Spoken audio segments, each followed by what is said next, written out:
Hey, thanks a lot for joining me for another ramble. This one, again, important, very important, actually. And it just all has to just do with, a good brother of mine and, just some news we got, some things that are hitting us and trying to figure out what to do, right? I'm coming out here today to talk about a man who I call my brother. Not by blood, but by nearly 15 years of a shared life, of trust, and of proven character. This man's from Haiti. He left his country to come here, but let's just say he didn't come for opportunity or convenience. He left because staying meant violence. The kind that doesn't wait for elections or policy updates, you know what I mean? And when he arrived in the United States, he followed the law, all of it. He obtained temporary legal status. He applied for work authorization. He found lawful employment. He paid his taxes. He found housing, really expensive housing, by the way. And it wasn't even for a house. It was for half a house. It was an apartment. I was there twice. Trust me, I've seen it. And for what he was paying, which is nobody's business to say but his, let me just say it was ridiculous. Ridiculous. It was a crime. But he found the expensive housing and he paid for it. He cut a job. He went and he got work to pay for it. Why? Because he honestly believed in something so simple that his family should live together. He's a husband. He's a father. And he takes those roles seriously. And apparently even more serious than a system that claims to value family unity. And now here's the part that's difficult to explain to his kids. That after more than a year of him coming over here and doing everything right, he gets a notice, right, like a month ago, not even, stating that Haitian immigrants may lose their temporary legal status on February 3rd. 1 month. 1 month. No individualized reviews, no clear alternative paths, just a date on a calendar as if danger in Haiti politely ends when paperwork expires. And what it's leaving him with in this crunched struggle, this what we call a pickle with his family, because his wife and his children, they came up here about 6 months before he did. And again, same thing. They went, they came, they put their kids in school. Wife got a job. They tried to do everything that they thought was right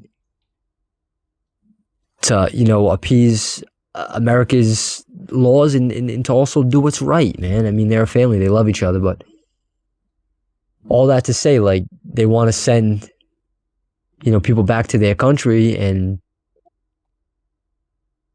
well, I don't know. I mean, I only take this each case scenario, because I'm not, what I'm saying here for this brother, I'm not saying for everyone. I can vouch for this man. I testify to this man. I've seen this man's life. I've been down to his house in Haiti, man. I saw how he was down there on the mountains and the respect that he had because of the man he was down there. And then I see him up here and I see the respect that's shown to him up here because of the man that he is. Look, I don't know the whole thing with immigration and where, why, when, and this and that. I just know that here's a man who's trying to be a good husband and a good father. And he lived in a country that went crazy. And he had to leave because his life was at stake. So now he's up here with his wife and his children, and now the government's telling him, you're not going to be able to work in a month. You're not going to be able to drive a car in a month. You're not going to be able to make a living to be able to support a house to be able to live with your family in a month. That's what's going on. And then they're just going to send them back off into a chaotic world down there that he doesn't even want to go to. He wants to be with his family. So what's changed? Haiti's still unstable. Violence is still widespread. Families are still at risk. What has changed is political posture, administrative priority, and the assumption that real human lives can be managed with mass deadlines. Look, this man's not a burden. And this man, he's not hiding. He's not asking for shortcuts. He's not asking for handouts. Even when he got here, he didn't go to the government for, for help programs. He didn't go for food stamps. He didn't go for help with government assistance for housing. He didn't do that stuff, man. Like, you got to see. This man tried to do it a right way. And so now what he's asking for is time, for a due process, and for consistency.